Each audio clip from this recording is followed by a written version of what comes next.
about you, Frank? Did you see that freak on American Superstars last night? What? Last night. The freak on American Superstars. No.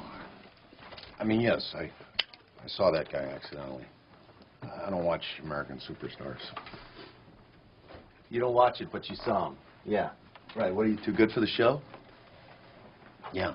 I'm too good for a karaoke contest that makes stars out of people with no talent. You can't say that, dude. Some of those kids have real talent. No, they don't. They have good pitch. They're relatively clean. They're non-threatening to little girls and old ladies. They have the ability to stand in line with a stadium full of other desperate and confused people. But I assure you, they are talent-free. Yeah, well, I bet 32 million people would disagree with you, bro. Because that's how many people called in to vote last year on the finale. I wish I was a super genius inventor and could come up with a way to make a telephone into an explosive device that was triggered by the American Superstars voting number. The battery could explode and leave a mark on the face so I could know who to avoid talking to before they even talked. And I could look and say, no, you're not going to be saying anything that's going to add any value to my life. Yeah, but it's funny. I mean, you got to admit that. Stephen Clark, that's funny shit, Frank. It's not nice to laugh at someone who's not all there. It's the same type of freak show distraction that comes along every time a mighty empire starts collapsing. American Superstars is the new Coliseum. And I won't participate in watching a show where the weak are torn apart every week for our entertainment. I'm done, really. Everything is so cruel now. I just want it all to stop.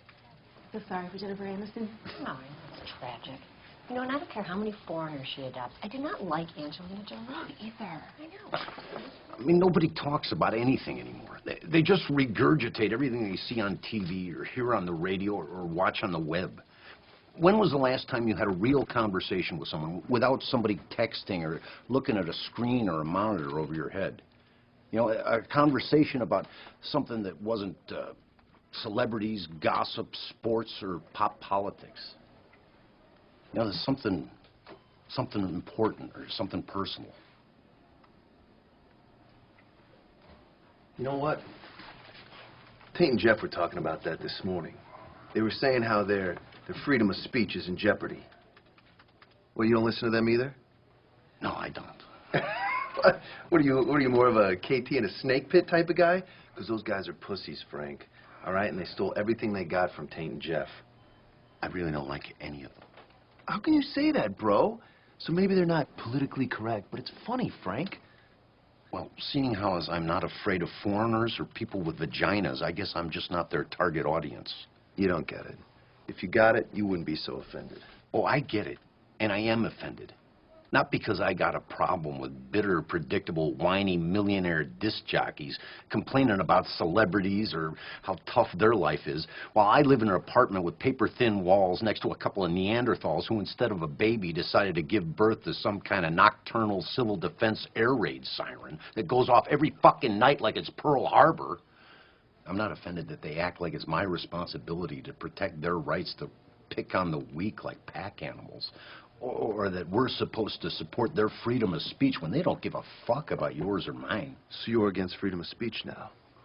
That's in the Bill of Rights, man.